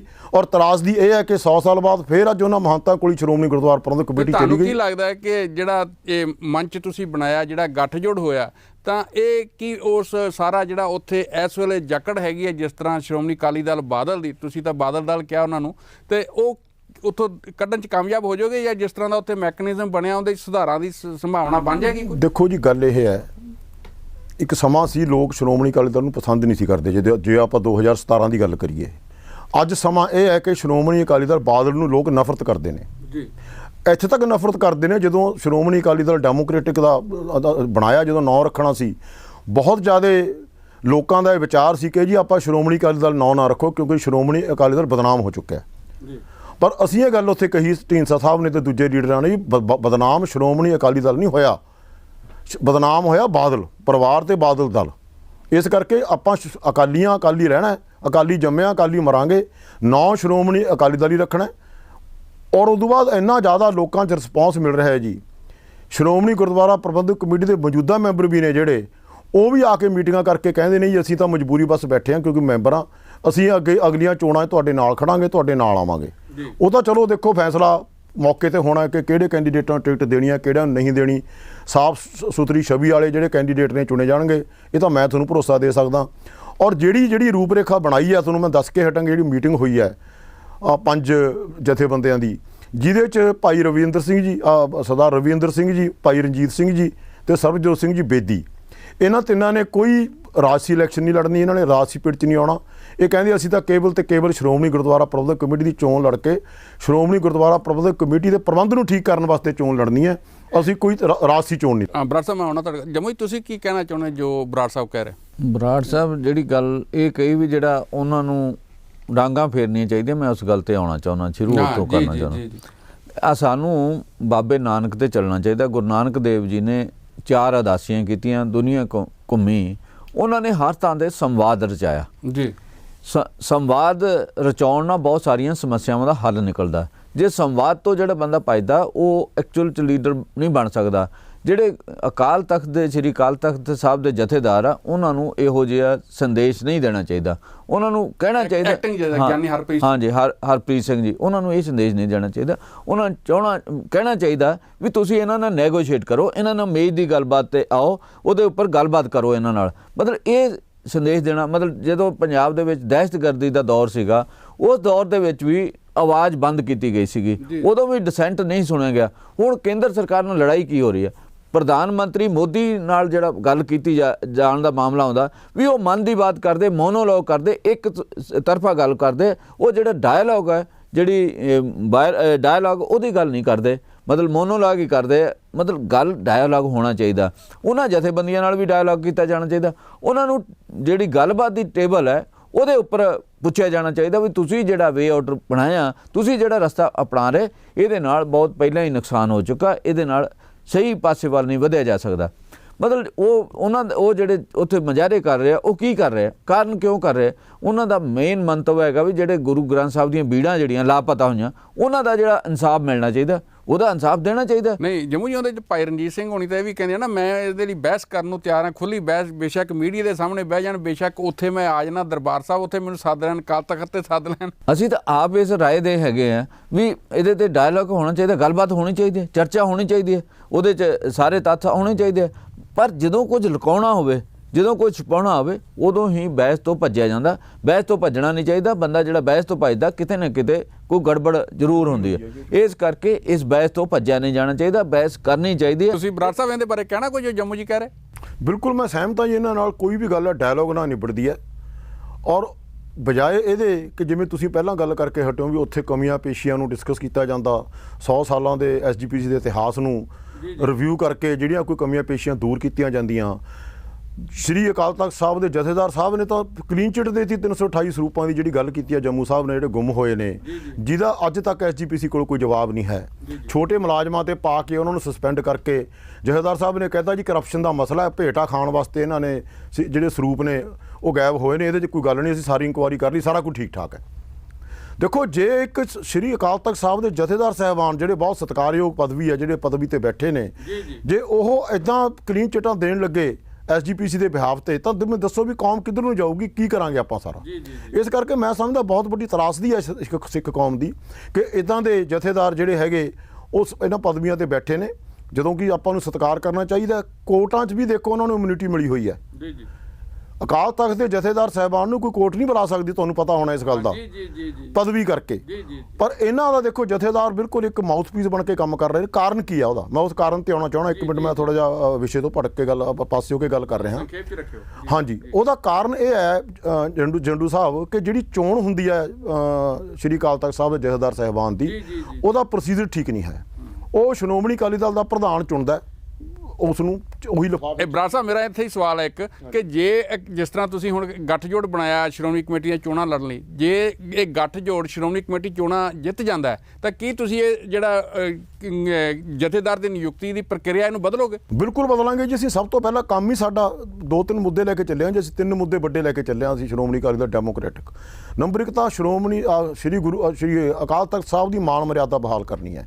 ਜੋ ਸਟੇਟਸ ਅਕਾਲੀ ਫੂਲਾ ਸਿੰਘ ਵੇਲੇ ਹੁੰਦਾ ਸੀ ਸ਼੍ਰੀ ਅਕਾਲ ਤਖਤ ਸਾਹਿਬ ਦਾ, ਜਿਨ੍ਹਾਂ ਨੇ ਮਹਾਰਾਜਾ ਰਣਜੀਤ ਸਿੰਘ ਨੂੰ ਸਜ਼ਾ ਦਿੱਤੀ ਸੀ ਕੋੜਿਆਂ ਦੀ, ਥੋੜ੍ਹੇ ਯਾਦ ਹੋਣਾ, ਹਿਸਟਰੀ ਬੋਲਦੀ ਹੈ। ਜਿਸ ਹਿਸਟਰੀ 'ਤੇ ਅਸੀਂ ਮਾਣ ਕਰ ਸਕਦੇ ਹਾਂ, ਅਸੀਂ ਉਹੋ ਜਿਹਾ ਸ਼੍ਰੋਮਣੀ ਜਿਹੜਾ ਸ਼੍ਰੀ ਅਕਾਲ ਤਖਤ ਸਾਹਿਬ ਦਾ ਜਥੇਦਾਰ ਲਿਆਉਣਾ ਚਾਹੁੰਦੇ ਹਾਂ। ਉਹਦੇ ਵਾਸਤੇ ਸਿਰ ਜੁੜਨਗੇ, ਇੰਟਲੈਕਚੁਅਲ ਬੁਲਾਏ ਜਾਣਗੇ, ਉਹ ਬੈਠ ਕੇ ਦੇਖਣਗੇ ਵੀ ਕੀ ਵਿਧੀ ਵਰਤੀ ਜਾ ਸਕਦੀ ਹੈ ਕਿ ਸ਼੍ਰੋਮਣੀ ਅਕਾਲੀ ਵਿਧੀ ਵਿਧਾਨ ਨੂੰ ਬਦਲੋਗੇ। ਵਿਧੀ ਵਿਧਾਨ ਨੂੰ ਬਦਲ ਕੇ ਜਿਹੜਾ ਨਹੀਂ, ਵਿਧੀ ਵਿਧਾਨ ਪਹਿਲਾਂ ਵੀ ਦੇਖੋ ਸਰਬਤ ਖਾਲਸਾ ਦਾ ਇੱਕ ਇਹਦੇ 'ਚ ਪ੍ਰੋਵੀਜ਼ਨ ਸੀਗਾ ਕਿ ਸਰਬਤ ਖਾਲਸਾ ਬੁਲਾਇਆ ਜਾਵੇ, ਜਿਹਦੇ 'ਚ ਅਕਾਲ ਤਖਤ ਸਾਹਿਬ ਦੇ ਜਥੇਦਾਰ ਨੂੰ ਚੁਣਨ ਵਾਸਤੇ ਵਿਚਾਰ ਲਏ ਜਾਣ ਤੇ ਫਿਰ ਉਹਦਾ ਕੋਈ ਫੈਸਲਾ ਕੀਤਾ ਜਾਵੇ। ਸੋ ਉੱਦਾਂ ਦਾ ਵਿਧੀ ਵਿਧਾਨ ਅੱਜ ਦੇ ਸਮੇਂ ਦੇ ਮੁਤਾਬਕ ਜੇ ਕੋਈ ਚੇਂਜ ਕਰਨ ਦੀ ਲੋੜ ਪਊਗੀ, ਉਹਦੇ ਦੇਖੋ ਜਿਹੜੇ ਬੁੱਧੀਜੀਵੀ ਨੇ ਉਹਨਾਂ ਨੂੰ ਬੁਲਾਉਣ ਦੀ ਲੋੜ ਹੈ, ਜਿਹੜੇ ਸਿੱਖ ਚਿੰਤਕ ਨੇ ਉਹਨਾਂ ਨੂੰ ਬੁਲਾਉਣ ਦੀ ਲੋੜ ਹੈ। ਸਾਰੇ ਬੈਠ ਕੇ ਦੇਖੋ, ਇਹ ਨਹੀਂ ਹੈ ਵੀ ਤੁਸੀਂ 4 ਬੰਦੇ ਆਪਦੇ ਜਿਹੜੇ ਤੁਹਾਡੇ ਚਾਪਲੂਸ ਨੇ ਇਕੱਠੇ ਕਰਕੇ ਕੋਈ ਫੈਸਲਾ ਕਰਕੇ ਇੱਕ ਪੰਥ ਤੇ ਜਾਂ ਕੌਮ ਤੇ ਥੋਪ ਦੋ। ਬੁੱਧੀਜੀਵੀ ਕਾਹਦੇ ਵਾਸਤੇ ਨੇ, ਚਿੰਤਕ ਕਾਹਦੇ ਵਾਸਤੇ ਨੇ? ਸਿਆਣੇ ਬੰਦੇ ਬੈਠੇ ਨੇ, ਸਿਆਣੇ ਬੰਦਿਆਂ ਨੂੰ ਬਿਠਾਇਆ ਜਾਵੇ, ਬਿਠਾ ਕੇ ਉਹਨਾਂ ਦਾ ਉਹ ਵਿਧੀ ਕੱਢਣ ਜਿਹਦੇ 'ਚ ਕੋਈ ਫਲਾ ਨਾ ਰਹੇ, ਔਰ ਜਿਹੜੀ ਮਰਿਆਦਾ ਹੈ ਸ਼੍ਰੀ ਅਕਾਲ ਤਖਤ ਸਾਹਿਬ ਦੀ ਉਹ ਬਹਾਲ ਹੋਵੇ, ਔਰ ਜਿਹੜਾ ਰੁਤਬਾ ਹੈ ਸ਼੍ਰੀ ਅਕਾਲ ਤਖਤ ਸਾਹਿਬ ਦਾ ਜਥੇਦਾਰ ਸਾਹਿਬ ਦਾ ਉਹ ਬਹਾਲ ਹੋਵੇ। ਹਰ ਅੱਜ ਕੋਈ ਮੇਰੇ ਵਰਗਾ ਉੱਠਦਾ ਔਰ ਜਥੇਦਾਰ ਸਾਹਿਬ ਤੇ ਕਿਉਂ ਕਿੰਤੂ ਕਰਨ ਲੱਗ ਜਾਂਦਾ ਹੈ। ਕਿਉਂ ਕਿੰਤੂ ਕਰਦੇ ਆਪਾਂ? ਕਿਉਂਕਿ ਲੋੜ ਇਹਨਾਂ ਨੇ ਮੌਕਾ ਦਿੱਤਾ ਹੈ। ਜੀ ਜੀ। ਸੋ ਇਸ ਕਰਕੇ ਦੂਸਰਾ ਜਿਹੜਾ ਸਾਡਾ ਜਿਹੜਾ ਏਜੰਡਾ ਹੈ SGPC ਇਲੈਕਸ਼ਨ ਨੂੰ ਲੈ ਕੇ ਸ਼੍ਰੋਮਣੀ ਅਕਾਲੀ ਦਲ ਡੈਮੋਕ੍ਰੈਟਿਕ ਦਾ, ਕਿ ਜੋ ਵੀ ਕੁਰੀਤੀਆਂ ਆਈਆਂ ਨੇ ਸ਼੍ਰੋਮਣੀ ਗੁਰਦੁਆਰਾ ਪ੍ਰਬੰਧਕ ਕਮੇਟੀ ਦੇ ਪ੍ਰਬੰਧ 'ਚ, ਉਹਨਾਂ ਨੂੰ ਦੂਰ ਕੀਤਾ ਜਾਵੇ। ਉਹਦਾ ਵੀ ਤਰੀਕਾ ਇਹੀ ਹੈ ਕਿ ਸਿਆਣੇ ਬੰਦਿਆਂ ਨਾਲ ਬੈਠ ਕੇ, ਪਹਿਲੀ ਗੱਲ ਤਾਂ ਜਿਹੜੀ ਚੋਣ ਹੈ ਉਹ ਨਿਰਪੱਖ ਔਰ ਜਿਹੜੀ ਸਹੀ ਹੋਣੀ ਚਾਹੀਦੀ ਹੈ, ਜਿਹੜੀ ਕਿ ਸਾਨੂੰ ਸੁਭਾਵਨਾ ਹੈ ਕਿ ਬਹੁਤ ਵਧੀਆ ਤਰੀਕੇ ਨਾਲ ਚੜੂ। ਕਿਉਂਕਿ ਜਿਹੜੇ ਜਸਟਿਸ ਸਾਰੋਂ ਹੁਣ chief election Gurdwara election commissioner ਲਾਏ ਨੇ, ਉਹਨਾਂ ਦੀ ਇੰਟੈਗ੍ਰਿਟੀ ਕੋਈ ਡਾਊਟਫੁਲ ਨਹੀਂ ਹੈ। ਬੜੇ ਵਧੀਆ ਕਿਸਮ ਦੇ ਉਹ ਹਾਈ ਕੋਰਟ ਦੇ ਜੱਜ ਰਹੇ ਨੇ, ਬੜੇ ਵੱਡੇ ਫੈਸਲੇ ਉਹਨਾਂ ਨੇ ਕੀਤੇ ਨੇ। ਸੋ ਉਹਨਾਂ ਦੀ ਦੇਖ ਰੇਖ ਹੇਠ ਮੈਂ ਸਮਝਦਾ ਫਿਰ ਜਿਹੜੀ ਇਲੈਕਸ਼ਨ ਹੋਊ। ਚਲੋ ਉਹ ਤਾਂ ਬਰਾੜ ਸਾਹਿਬ ਆਉਣ ਵਾਲੇ ਸਮੇਂ 'ਚ ਪਤਾ ਲੱਗ ਜਾਏਗਾ ਸਾਰਾ ਆਪਾਂ ਨੂੰ, ਪਰ ਇਹ ਜ਼ਰੂਰ ਹੈ ਕਿ ਜਿਸ ਤਰ੍ਹਾਂ ਅਸੀਂ ਉਹਨੂੰ ਚਾਹੁੰਦੇ ਹਾਂ ਕਿ ਸ਼੍ਰੋਮਣੀ ਗੁਰਦੁਆਰਾ ਪ੍ਰਬੰਧਕ ਕਮੇਟੀ ਦਾ ਪ੍ਰਬੰਧ ਹੈ ਜਿਹੜਾ, ਉਹਨੂੰ ਪ੍ਰੋਪਰ ਤਰੀਕੇ ਨਾਲ ਟਰਾਂਸਪੇਰੈਂਟ ਤਰੀਕੇ ਨਾਲ ਕੀਤਾ ਜਾਵੇ, ਔਰ ਜਿਹੜੇ ਭ੍ਰਿਸ਼ਟਾਚਾਰ ਫੈਲਿਆ ਹੋਇਆ ਉਸ ਭ੍ਰਿਸ਼ਟਾਚਾਰ ਤੇ ਨੱਥ ਪਾ ਕੇ ਉਹਨੂੰ ਖਤਮ ਕੀਤਾ ਜਾਵੇ। ਔਰ ਤੀਜਾ ਸਾਡਾ ਏਜੰਡਾ ਸੀ ਕਿ ਸ਼੍ਰੋਮਣੀ ਅਕਾਲੀ ਦਲ ਦੀ ਮਾਨ ਮਰਿਆਦਾ ਬਹਾਲ ਕੀਤੀ ਜਾਵੇ। ਮੈਂ ਬਰੀਫ 'ਚ ਇਹ ਗੱਲ ਤੁਹਾਨੂੰ ਕਹਿਣੀ ਚਾਹੁੰਦਾ। ਇਹ ਤਿੰਨ ਏਜੰਡੇ ਲੈ ਕੇ ਚੱਲੇ ਹਾਂ ਅਸੀਂ, ਸਿਧਾਂਤਾਂ ਦੀ ਲੜਾਈ ਲੜ ਰਹੇ ਹਾਂ। ਸਿਧਾਂਤਾਂ ਦੇ ਲੜ ਕੇ ਅਸੀਂ ਜਿਹੜਾ ਹੈ ਸੰਗਤ ਨੂੰ ਨਾਲ ਲੈ ਕੇ, ਇਹਦੀ ਕੋਈ ਕਾਰਨ ਨਹੀਂ ਹੈ। ਜੰਮੂ ਤੁਸੀਂ ਕਹਿਣਾ ਇਹਦੇ ਬਾਰੇ ਜੋ ਬਰਾੜ ਸਾਹਿਬ ਕਹਿ ਰਹੇ? ਬਰਾੜ ਸਾਹਿਬ ਜਿਹੜੀਆਂ ਗੱਲਾਂ ਕਰ ਰਹੇ ਨਾ, ਜਦੋਂ SGPC ਦੀਆਂ ਚੋਣਾਂ ਹੋਣੀਆਂ ਉਹ ਵੋਟਰਾਂ ਨਾਲ ਹੋਣੀਆਂ ਜੀ, ਤੇ ਅਜੇ ਜਿਹੜੇ ਇਕੱਠੇ ਹੋਏ ਆ, ਅਜੇ ਵੋਟਾਂ ਬਣਨ ਦਾ ਕੰਮ ਨਹੀਂ ਹੋਇਆ। ਨਾ ਹੀ ਅਜੇ ਇਹਨਾਂ ਦਾ ਜਿਹੜਾ ਦਲ ਹੈ ਜਾਂ ਜਿਹੜਾ ਇਹਨਾਂ ਨੇ ਅਲਾਇੰਸ ਬਣਾਇਆ ਉਹਦੀ ਇਸ ਲੈਵਲ ਤੱਕ ਪਕੜ ਹੈ। ਇਹ ਲੰਮੀ ਡਗਰ ਹੈ। ਇਹਦੇ ਤੇ ਇਹਨਾਂ ਨੇ ਅਜੇ ਸ਼ੁਰੂਆਤ ਕੀਤੀ ਹੈ। ਕਰੋਨਾ ਮਹਾਮਾਰੀ ਦੇ ਵਿੱਚ ਸਾਰਾ ਕੰਮ ਰੁਕਿਆ ਸੀਗਾ। ਸਵਾਲ ਇਹ ਹੈ ਇਹਨੂੰ ਅੱਗੇ ਕਿੰਨਾ ਵਿਸ਼ਾਲ ਕਰਨਗੇ। ਇਹਨਾਂ ਨੇ ਅਕਾਲੀ ਦਲ ਕੋਲ ਇੱਕ ਮਸ਼ੀਨਰੀ ਆ, ਲੰਮੇ ਸਮੇਂ ਦਾ ਤਜਰਬਾ, ਇਹ ਜਿਹੜਾ ਕਿ ਉਹਨਾਂ ਕੋਲ ਜ਼ਿਆਦਾ ਹੈਗਾ। ਇਹਨਾਂ ਨੇ ਉਹਨਾਂ ਦੇ ਬਰਾਬਰ ਪਹੁੰਚਣਾ, ਉਹਨਾਂ ਤੋਂ ਅੱਗੇ ਨਿਕਲਣਾ। ਅੱਗੇ ਨਿਕਲਦੀ ਲੜਾਈ ਦੇ ਵਿੱਚ ਕਿੰਨਾ ਅੱਗੇ ਨਿਕਲਦੇ ਅਗਲੇ ਦਿਨਾਂ 'ਚ ਪਤਾ ਲੱਗਣਾ। ਹਾਲ ਦੀ ਘੜੀ ਇਹਨਾਂ ਨੂੰ ਕਾਫੀ ਕੁਝ ਸਫ਼ਰ ਤੈਅ ਕਰਨਾ ਪੈਣਾ ਜੇ ਇਹਨਾਂ ਨੇ ਮੁਕਾਬਲਾ ਕਰਨਾ। ਕੇਵਲ 1-2 ਸੈਮੀਨਾਰਾਂ ਨਾਲ, 1-2 ਕਾਨਫਰੰਸਾਂ ਨਾਲ ਇਹਨਾਂ ਦਾ ਕੰਮ ਚੱਲਣਾ ਨਹੀਂਗਾ। ਪੰਜਾਬ ਦੇ 22 ਜ਼ਿਲ੍ਹੇ ਨੇ, 22 ਜ਼ਿਲ੍ਹਿਆਂ ਦੇ ਵਿੱਚ ਇਹਨਾਂ ਨੂੰ ਸੋਚਣਾ ਪੈਣਾ, ਹੁਣ ਤੋਂ ਹੀ ਸੋਚਣਾ ਪੈਣਾ, ਹੁਣ ਤੋਂ ਹੀ ਆਪਣੀਆਂ ਵੋਟਾਂ ਬਣਾਉਣੀਆਂ ਪੈਣੀਆਂ। ਜੇ ਵੋਟਾਂ ਬਣਾਉਣ ਦੇ ਮਾਮਲੇ 'ਚ ਇਹਨਾਂ ਮਾਰ ਖਾਧੀ ਤਾਂ ਇਹ ਚੋਣਾਂ ਦੇ ਵਿੱਚ ਚੰਗੇ ਨਤੀਜੇ ਨਹੀਂ ਨਿਕਲਣਗੇ। ਇਸ ਕਰਕੇ ਜਿਨ੍ਹਾਂ ਨਾਲ ਮਾਮਲਾ ਹੈ ਉਹਨਾਂ ਕੋਲ ਪੈਸਾ ਵੀ ਆ, ਉਹਨਾਂ ਕੋਲ ਸਾਰਾ ਆਧਾਰੀ ਢਾਂਚਾ ਵੀ ਆ। ਇਸ ਕਰਕੇ ਇਹਨਾਂ ਨੂੰ ਮੁਕਾਬਲੇ ਦਾ ਆਧਾਰੀ ਢਾਂਚਾ ਬਣਾਉਣ ਦੀ ਲੋੜ ਪਏਗੀ। ਜੇ ਉਹ ਨਹੀਂ ਬਣਾਉਣਗੇ ਤਾਂ ਇਹ ਸਿਰੇ ਨਹੀਂ। ਤੁਸੀਂ ਇਹਦੇ ਬਾਰੇ ਕੁਝ ਕਹਿਣਾ? ਮੈਂ ਜਵਾਬ ਦੇਣਾ ਚਾਹੁੰਦਾ। ਜੀ ਬਿਲਕੁਲ ਬਹੁਤ ਵਧੀਆ ਸਵਾਲ ਕੀਤਾ ਜੰਮੂ ਸਾਹਿਬ ਨੇ, ਬਹੁਤ ਵਧੀਆ ਇਹਨਾਂ ਨੇ ਇੱਕ ਸਾਨੂੰ ਰਾਹ ਦਿਖਾਇਆ ਕਿ ਕੀ ਕਰਨ ਦੀ ਲੋੜ ਹੈ। ਨੰਬਰ 1 ਤਾਂ ਜੰਮੂ ਸਾਹਿਬ ਜਿਹੜੀ ਗੱਲ ਤੁਸੀਂ ਕਰਦੇ ਹੋ ਸ਼੍ਰੋਮਣੀ ਅਕਾਲੀ ਦਲ ਬਾਦਲ ਦਲ ਦੀ, ਮੈਂ ਫਿਰ ਸ਼੍ਰੋਮਣੀ ਅਕਾਲੀ ਦਲ ਮੂੰਹ ਚੜਿਆ ਹੋਇਆ ਬਾਦਲ ਦਲ ਦੀ ਗੱਲ ਕਰਦੇ ਹਾਂ। ਉਹ ਜਦੋਂ ਸ਼੍ਰੋਮਣੀ ਗੁਰਦੁਆਰਾ ਪ੍ਰਬੰਧਕ ਕਮੇਟੀ ਦੀਆਂ ਚੋਣਾਂ ਐਲਾਨ ਹੋਣੀਆਂ ਨੇ ਨਾ ਜੀ, ਜਿਹੜਾ ਇਹਨਾਂ ਦਾ ਕਿਲਾ ਢਹਿ ਢੇਰੀ ਹੋ ਜਾਣਾ। ਜਿਹੜਾ ਇਹਨਾਂ ਦਾ ਕੇਡਰ ਹੈ, ਤਕਰੀਬਨ ਜ਼ਿਆਦਾ ਕੇਡਰ ਹੁਣ ਸ਼੍ਰੋਮਣੀ ਅਕਾਲੀ ਦਲ ਡੈਮੋਕ੍ਰੇਟ ਦੇ ਨਾਲ ਚੱਲਣ ਵਾਸਤੇ ਤਿਆਰ ਬੈਠਾ। ਸਿਰਫ ਉਹ ਇੱਕ ਢੀਕਦੇ ਨੇ ਕਿ ਕੋਈ ਚੰਗਾ ਤਕੜਾ ਪਲੇਟਫਾਰਮ। ਅਕਾਲੀ ਦਲ ਡੈਮੋਕ੍ਰੈਟਿਕ ਨੂੰ ਜ਼ਿਆਦਾ ਹੰਗਾਰਾ ਮਾਲਵੇ 'ਚ ਹੈ ਕਿ ਬਾਕੀ ਸਾਰੇ ਹਿੱਸਿਆਂ 'ਚ? ਨਹੀਂ, ਸਾਨੂੰ ਸਾਰੇ 'ਚ ਮਿਲ ਰਿਹਾ ਜੀ। ਮਾਲਵੇ 'ਚ ਤਾਂ ਬਹੁਤ ਜ਼ਿਆਦਾ ਹੰਗਾਰਾ ਹੈ, ਔਰ ਦੁਆਬੇ 'ਚ ਔਰ ਮਾਝੇ 'ਚ ਵੀ ਸਾਨੂੰ ਬਹੁਤ ਵਧੀਆ ਹੰਗਾਰਾ ਮਿਲ ਰਿਹਾ, ਕਿਉਂਕਿ ਬ੍ਰਹਮਪੁਰਾ ਸਾਹਿਬ ਬੈਠੇ ਨੇ ਮਾਝੇ 'ਚ, ਔਰ ਉਹਨਾਂ ਨੇ ਬੜਾ ਕਲੀਅਰ ਕੱਟ ਕਹਿਤਾ ਕਿ ਜੀ ਅਸੀਂ ਸ਼੍ਰੋਮਣੀ ਗੁਰਦੁਆਰਾ ਪ੍ਰਬੰਧਕ ਕਮੇਟੀ ਦੀਆਂ ਚੋਣਾਂ ਤਾਂ ਨਾਲ ਲੜਾਂਗੇ, ਅਸੀਂ ਆਉਣ ਵਾਲੀ 22 ਦੀਆਂ ਇਲੈਕਸ਼ਨਾਂ 'ਚ ਵੀ ਅਲਾਇੰਸ ਕਰਾਂਗੇ ਸ਼੍ਰੋਮਣੀ ਅਕਾਲੀ ਦਲ ਡੈਮੋਕ੍ਰੇਟ ਨਾਲ। ਸੋ ਉਹਨਾਂ ਦਾ ਆਧਾਰ ਹੈਗਾ ਮਾਝੇ 'ਚ। ਨਾਲ ਜਿਹੜੇ ਸਾਡੇ ਲੀਡਰ ਸਾਹਿਬਾਨ ਨੇ, ਅਸੀਂ ਕਈ ਹੁਣ ਜਥੇਬੰਦੀਆਂ ਨਾਲ ਲਾਈਆਂ ਨੇ, ਉਹਨਾਂ ਸਾਰਿਆਂ ਦਾ ਆਧਾਰ ਹੈਗਾ। ਸੋ ਦੁਆਬੇ 'ਚ ਵੀ ਔਰ ਮਾਝੇ 'ਚ ਵੀ ਔਰ ਮਾਲਵੇ 'ਚ ਵੀ ਬਹੁਤ ਜ਼ਿਆਦਾ ਲੋਕਾਂ ਦੇ ਸਾਨੂੰ ਜਿਹੜੇ ਹੈਗੇ ਰਿਸਪੌਂਸ ਮਿਲ ਰਿਹਾ। ਜਾਂਦੇ ਹਾਂ ਰੋਜ਼ ਢੀਂਡਸਾ ਸਾਹਿਬ ਦੀ ਮਤਲਬ ਤੁਸੀਂ 22 ਦੀ ਇਲੈਕਸ਼ਨ ਦੀ ਗੱਲ ਕੀਤੀ ਹੈ ਵਿਧਾਨ ਸਭਾ ਦੀ, ਤਾਂ ਜਿਸ ਤਰ੍ਹਾਂ ਅਸੀਂ ਪਿਛਲੀਆਂ 2017 ਦੀਆਂ ਜਾਂ 2000 ਉਸ ਤੋਂ ਪਹਿਲਾਂ ਦੀਆਂ ਜਿਹੜੀਆਂ ਚੋਣਾਂ ਦੇਖੀਆਂ ਹੈਗੀਆਂ, ਔਰ ਉਹਦੇ ਵਿੱਚ ਜਿਸ ਤਰ੍ਹਾਂ ਆਮ ਆਦਮੀ ਪਾਰਟੀ ਨੂੰ ਪੰਜਾਬ 'ਚ ਬੜਾ ਲੋਕਾਂ ਨੇ ਹੰਗਾਰਾ ਦਿੱਤਾ, ਕਿਉਂਕਿ ਪੰਜਾਬ ਦੇ ਜਿਹੜੇ ਲੋਕ ਆ ਉਹ ਤੀਸਰੀ ਧਿਰ ਜਾਂ ਤੀਸਰਾ ਬਦਲ ਜਿਹੜਾ ਉਹ ਦੇਖਣਾ ਚਾਹੁੰਦੇ ਆ। ਤੇ ਕੀ ਅਕਾਲੀ ਦਲ ਡੈਮੋਕ੍ਰੈਟਿਕ ਤੀਸਰਾ ਬਦਲ ਬਣੇਗਾ? ਨੰਬਰ 1। ਨੰਬਰ 2, ਕੀ ਕਿ ਜਿਹੜਾ ਪ੍ਰਵਾਸੀ ਭਾਈਚਾਰਾ ਸਾਡਾ ਜਿਹੜਾ ਕਿ ਇਹ ਚਾਹੁੰਦਾ ਹੈ, ਉਹ ਉਦੋਂ ਵੀ ਤਬਦੀਲੀ ਚਾਹੁੰਦਾ ਸੀ, ਤਾਂ ਉਹਨਾਂ ਬੜੇ ਖੁੱਲ੍ਹ ਦਿਲੀ ਨਾਲ ਜਿਹੜੇ ਪ੍ਰਵਾਸੀ ਭਾਈਚਾਰਾ ਸੀ ਉਹਨਾਂ ਨੇ ਆਮ ਆਦਮੀ ਪਾਰਟੀ ਦੀ ਹਮਾਇਤ ਕੀਤੀ, ਫੰਡ ਦੇ ਪੱਖੋਂ ਵੀ ਔਰ ਦੂਸਰੇ ਪੱਖ ਤੋਂ ਵੀ। ਤੇ ਤੁਹਾਨੂੰ ਕੀ ਲੱਗਦਾ ਹੈ ਕਿ ਅਕਾਲੀ ਦਲ ਡੈਮੋਕ੍ਰੈਟਿਕ ਨੂੰ ਉਸ ਤਰ੍ਹਾਂ ਦਾ ਹੰਗਾਰਾ ਪ੍ਰਵਾਸੀ ਭਾਈਚਾਰੇ ਵੱਲੋਂ ਵੀ ਮਿਲੇਗਾ? ਦੇਖੋ ਜੀ, ਇਹਦੇ 'ਚ 2 ਗੱਲਾਂ ਨੇ। ਆਪਣੇ ਕੋਲ ਸਮਾਂ ਥੋੜਾ ਸੰਖੇਪ ਰੱਖਿਓ। ਜੰਡੂ ਸਾਹਿਬ, ਗੱਲਾਂ 2 ਨੇ ਜੀ। ਇੱਕ ਤਾਂ ਦੇਖੋ ਗੱਲ ਇਹ ਹੈ ਕਿ ਪੰਜਾਬ 'ਚ ਕੋਈ ਵੀ ਇੱਕ ਪਾਰਟੀ ਸਰਕਾਰ ਨਹੀਂ ਬਣਾ ਸਕਦੀ ਜੀ, ਭਾਵੇਂ ਅਸੀਂ ਆ ਸ਼੍ਰੋਮਣੀ ਅਕਾਲੀ ਦਲ ਡੈਮੋਕ੍ਰੈਟਿਕ, ਭਾਵੇਂ ਆਮ ਆਦਮੀ ਪਾਰਟੀ ਹੈ, ਭਾਵੇਂ ਕੋਈ ਹੋਰ ਹੈ ਜੀ। ਇੱਥੇ ਤੀਜਾ ਬਦਲ ਤੀਜੇ ਫਰੰਟ ਦੇ ਰੂਪ 'ਚ ਹੀ ਜਿਹੜਾ ਹੈ ਕਾਮਯਾਬ ਹੋਣ ਦੀ ਸੰਭਾਵਨਾ ਹੈ, ਨਾ ਕਿ ਕੋਈ ਇਕੱਲੀ ਪਾਰਟੀ ਕਰਦੀ ਹੈ ਜੀ। ਆਮ ਆਦਮੀ ਪਾਰਟੀ ਨੂੰ ਵੀ ਇਹ ਸੋਚਣ ਦੀ ਲੋੜ ਹੈ। ਅਸੀਂ ਵੀ ਇਹ ਸੋਚ ਰਹੇ ਹਾਂ, ਬਹੁਜਨ ਸਮਾਜ ਪਾਰਟੀ ਵਾਲੇ ਵੀ ਕੰਟੈਕਟ ਕਰਨ ਦੀ ਕੋਸ਼ਿਸ਼ ਕਰ ਰਹੇ ਨੇ, ਔਰ ਦੂਜੀਆਂ ਪਾਰਟੀਆਂ ਰਵਾਇਤੀ ਪਾਰਟੀਆਂ ਵੀ ਕੋਸ਼ਿਸ਼ ਕਰ ਰਹੀਆਂ ਨੇ ਵੀ ਅਸੀਂ ਜਿਹੜੀਆਂ ਬਹੁਜਨ ਸਮਾਜ ਪਾਰਟੀ ਜਾਂ ਕਮਿਊਨਿਸਟ ਜਾਂ ਸਾਰਿਆਂ ਨੂੰ ਰਲਾ ਕੇ ਕੋਈ ਫਰੰਟ ਬਣਾਈਏ ਜੀ। ਕਿਉਂਕਿ ਹੁਣ ਲੋਕ ਇੰਨੇ ਸਿਆਣੇ ਹੋ ਚੁੱਕੇ ਨੇ, ਲੋਕ ਕਿਸੇ ਇੱਕ ਪਾਰਟੀ ਤੇ ਇਤਬਾਰ ਨਹੀਂ ਕਰਦੇ। ਲੋਕ ਚਾਹੁੰਦੇ ਨੇ ਕਿ ਇੱਕ ਸਾਫ਼ ਸੁਥਰਾ ਫਰੰਟ ਬਣੇ, ਫਰੰਟ ਬਣ ਕੇ ਉਹਦੇ ਹਿਸਾਬ ਨਾਲ ਜਿਹੜਾ ਹੈਗਾ ਇੱਕ ਸਾਫ਼ ਸੁਥਰੀ ਸਰਕਾਰ ਬਣੇ, ਇੱਕ ਦੂਜੇ ਤੇ ਚੈੱਕ ਹੋਵੇ। ਜਦੋਂ ਫਰੰਟ ਬਣੂਗਾ, ਇੱਕ ਦੂਜੇ ਤੇ ਚੈੱਕ ਹੋਊਗਾ, ਟਰਾਂਸਪੇਰੈਂਸੀ ਵਧਣ ਦੇ ਚਾਂਸ ਵੱਧ ਜਾਂਦੇ ਨੇ। ਸੋ ਇਸ ਕਰਕੇ ਸ਼੍ਰੋਮਣੀ ਅਕਾਲੀ ਦਲ ਡੈਮੋਕ੍ਰੈਟਿਕ ਨੂੰ ਬਹੁਤ ਵਧੀਆ ਹੰਗਾਰਾ ਮਿਲ ਰਿਹਾ, ਇਹ 'ਚ ਕੋਈ ਸ਼ੱਕ ਨਹੀਂ। ਇਹ ਪ੍ਰਵਾਸੀ ਭਾਈਚਾਰੇ ਵੱਲ ਪ੍ਰਵਾਸੀ ਭਾਈਚਾਰੇ 'ਚ ਬਹੁਤ ਵਧੀਆ ਹੰਗਾਰਾ ਮਿਲ ਰਿਹਾ ਜੀ। ਸਾਰੇ ਸਾਨੂੰ ਆਹ ਸੁਣਦੇ ਨੇ, ਤੁਹਾਡੇ ਲੋਕ ਸੁਣਨਗੇ। ਮੈਂ ਸੁਨੇਹਾ ਵੀ ਦਿੰਦਾ ਕਿ ਪ੍ਰਵਾਸੀ ਭਾਈਚਾਰੇ ਨੂੰ ਕਿ ਅਸੀਂ ਬਹੁਤ ਸਾਫ਼ ਸੁਥਰਾ ਟਰਾਂਸਪੇਰੈਂਟ ਸਿਸਟਮ ਲਿਆਉਣਾ ਚਾਹੁੰਦੇ ਹਾਂ। ਸ਼੍ਰੋਮਣੀ ਗੁਰਦੁਆਰਾ ਪ੍ਰਬੰਧਕ ਕਮੇਟੀ 'ਚ ਵੀ ਜੋ ਸੁਧਾਰ ਕਰਨਾ ਚਾਹੁੰਦੇ ਹਾਂ, ਔਰ ਜੋ ਪੰਜਾਬ ਮੰਗਦਾ ਹੈ, ਜਿਸ ਪਾਸੇ ਪੰਜਾਬ ਦੇਖ ਰਿਹਾ ਹੈ, ਉਹ ਵੀ ਜਿਹਦੀਆਂ ਇੱਛਾਵਾਂ ਨੇ ਸਾਡਾ ਪੂਰਾ ਕਰਨ ਦਾ ਪੂਰੇ ਮਨਸੂਬੇ ਨੇ, ਸਾਨੂੰ ਉਸ 'ਤੇ ਕਾਮਯਾਬ ਕਰੋ। ਅਸੀਂ ਬਿਲਕੁਲ ਨਹੀਂ ਕਹਿੰਦੇ ਕਿ ਅਸੀਂ ਸ਼੍ਰੋਮਣੀ ਅਕਾਲੀ ਦਲ ਡੈਮੋਕ੍ਰੈਟਿਕ ਦੀ ਨਿਰੋਲ ਸਰਕਾਰ ਬਣਾਉਣੀ ਆ। ਅਸੀਂ ਕਹਿੰਦੇ ਹਾਂ ਕਿ ਅਸੀਂ ਫਰੰਟ ਦੀ ਸਰਕਾਰ ਬਣਾਉਣੀ ਆ, ਤੀਜੇ ਫਰੰਟ ਦੀ, ਜਿਹਦੇ 'ਚ ਟਰਾਂਸਪੇਰੈਂਸੀ ਨਾਲ ਕੰਮ ਹੋਵੇ, ਲੋਕਾਂ ਦੀਆਂ ਖਾਸ਼ਾਂ ਪੂਰੀਆਂ ਹੋਣ, ਲੋਕਾਂ ਦੇ ਉਹੀ ਪੁਰਾਣਾ ਪੰਜਾਬ ਜਿਹੜਾ ਹੈ ਅਸੀਂ ਉਹਨੂੰ ਸੁਰਜੀਤ ਕਰਨ ਦੀ ਕੋਸ਼ਿਸ਼ ਕਰ ਰਹੇ ਹਾਂ। ਜੰਮੂ ਜੀ, ਤੁਸੀਂ ਵੀ ਸੰਖੇਪ 'ਚ ਜੋ ਕੁਝ ਬਰਾੜ ਸਾਹਿਬ ਨੇ ਕਿਹਾ ਹੈਗਾ ਉਹ। ਬਰਾੜ ਸਾਹਿਬ ਦੀ ਇੱਛਾ ਹੈ ਵੀ ਇਵੇਂ ਦਾ ਫਰੰਟ ਬਣਨਾ ਚਾਹੀਦਾ। ਪੰਜਾਬ ਦੇ ਲੋਕਾਂ ਦਾ ਵੀ ਇਹ ਹੈ ਐਟੀਟਿਊਡ, ਚਾਹੁੰਦੇ ਆ ਕਿ ਉਹ ਤੀਜਾ ਫਰੰਟ ਬਣੇ, ਜਿਹੜਾ ਕਾਂਗਰਸ ਤੇ ਜਿਹੜਾ ਅਕਾਲੀ ਦਲ ਦਾ ਬਦਲ ਬਣੇ। ਇਹਦੇ 'ਚ ਬਦਲ ਬਣਾਉਣ ਲਈ ਮੈਨੂੰ ਲੱਗਦਾ ਵੀ ਅਜੇ ਇਹ ਸ਼ੁਰੂਆਤ ਇਹਨਾਂ ਦੀ ਹੈਗੀ ਹੈ, ਸ਼ੁਰੂਆਤ ਅੱਛੀ ਹੈ। ਕੱਲ ਇਹ ਹੈਗਾ ਲੋਕਾਂ ਦੀਆਂ ਆਸ਼ਾਵਾਂ ਤੇ ਸਿਰ ਕਿਵੇਂ ਉਤਰਨਾ, ਉਹਦੇ ਲਈ ਉਹਨਾਂ ਦੇ ਕੀ ਮਸਲੇ ਨੇ। ਮਤਲਬ ਪੰਜਾਬ ਦੇ ਕਿਸਾਨ ਇਸ ਵੇਲੇ ਅੰਦੋਲਨ ਕਰ ਰਹੇ ਨੇ, ਉਹਨਾਂ ਬਾਰੇ ਇਹਨਾਂ ਦਾ ਕੀ ਐਟੀਟਿਊਡ ਆ, ਉਹਨਾਂ ਦੇ ਹੱਕ ਦੇ ਵਿੱਚ ਕਿੱਥੋਂ ਤੱਕ ਇਹ ਜਾਣ ਲਈ ਤਿਆਰ ਹੈ। ਇਹ ਬਹੁਤ ਸਾਰੀਆਂ ਪੰਜਾਬ ਦੀਆਂ ਬਹੁਤ ਸਾਰੀਆਂ ਸਮੱਸਿਆਵਾਂ ਨੇ, ਉਹਨਾਂ ਸਾਰੀਆਂ ਸਮੱਸਿਆਵਾਂ ਦੀ ਇਹ ਨਿਸ਼ਾਨਦੇਹੀ ਕਰਕੇ ਉਹਨਾਂ ਦੇ ਉੱਪਰ ਜੇ ਵੱਡਾ ਫਰੰਟ ਬਣਾਉਣਗੇ ਫਿਰ ਕੋਈ ਪਾਰਟੀ ਬਣ ਸਕਦੀ ਆ। ਪਰ ਹਾਲ ਦੀ ਘੜੀ ਮੈਨੂੰ ਲੱਗਦਾ ਵੀ ਅਜੇ ਹੋਰ ਸਮਾਂ ਲੱਗੇਗਾ ਇਹਨੂੰ ਫਰੰਟ। ਮੈਂ ਇੱਕ ਮਿੰਟ ਦੇਣਾ ਸੀ ਜਵਾਬ ਜਿਹੜਾ ਇਹਨਾਂ ਦੇ ਸੰਖੇਪ ਜੀ, ਜਿਹੜੀ ਸਮਾਂ ਖਤਮ ਹੋ ਗਿਆ। ਐਜੀਟੇਸ਼ਨ ਦੀ, ਫਾਰਮਰ ਐਜੀਟੇਸ਼ਨ ਦੀ ਗੱਲ ਜੰਮੂ ਸਾਹਿਬ ਤੁਸੀਂ ਕੀਤੀ ਹੈ। ਸ਼੍ਰੋਮਣੀ ਅਕਾਲੀ ਦਲ ਡੈਮੋਕ੍ਰੇਟ ਪਹਿਲਾ ਉਹ ਦਲ ਹੈ ਜਿਹਨੇ ਅਨਕੰਡੀਸ਼ਨਲ ਸਪੋਰਟ ਦਿੱਤੀ ਸੀਗੀ ਕਿਸਾਨ ਐਜੀਟੇਸ਼ਨ ਨੂੰ, ਕਿਸਾਨ ਯੂਨੀਅਨ ਲੀਡਰਾਂ ਨੂੰ। ਅੱਜ ਵੀ ਸਾਡੇ ਵਰਕਰ ਕਿਸਾਨ ਬਣ ਕੇ ਉੱਥੇ ਜਾਂਦੇ ਨੇ। ਬਿਲਕੁਲ ਕੋਈ ਅਸੀਂ ਆਪਦਾ ਬੈਨਰ, ਕੋਈ ਝੰਡਾ ਕੁਛ ਨਹੀਂ ਲੈ ਕੇ ਜਾਂਦੇ। ਉਹਦੀ ਨਿਸ਼ਾਨੀ ਇਹ ਹੈ ਕਿ ਪਰਮਿੰਦਰ ਸਿੰਘ ਢੀਂਡਸਾ ਨੂੰ ਪਹਿਲਾਂ ਵੀ ਸ਼ੰਭੂ ਵਾਲੇ ਨੇ ਬੁਲਾਇਆ ਸੀ, 22 ਤਰੀਕ ਨੂੰ ਫੇਰ ਸ਼ੰਭੂ ਵਾਲੇ ਨੇ ਬੁਲਾਇਆ ਉਹਨਾਂ ਨੂੰ। ਪਰਮਿੰਦਰ ਸਿੰਘ ਢੀਂਡਸਾ ਕੇਵਲ ਮੈਂ ਸਮਝਦਾ ਪੋਲੀਟੀਕਲ ਲੀਡਰ ਨੇ ਜਿਨ੍ਹਾਂ ਨੂੰ ਉਹ ਸਟੇਜ 'ਤੇ ਬੁਲਾ ਕੇ ਬੁਲਾਉਂਦੇ ਨੇ।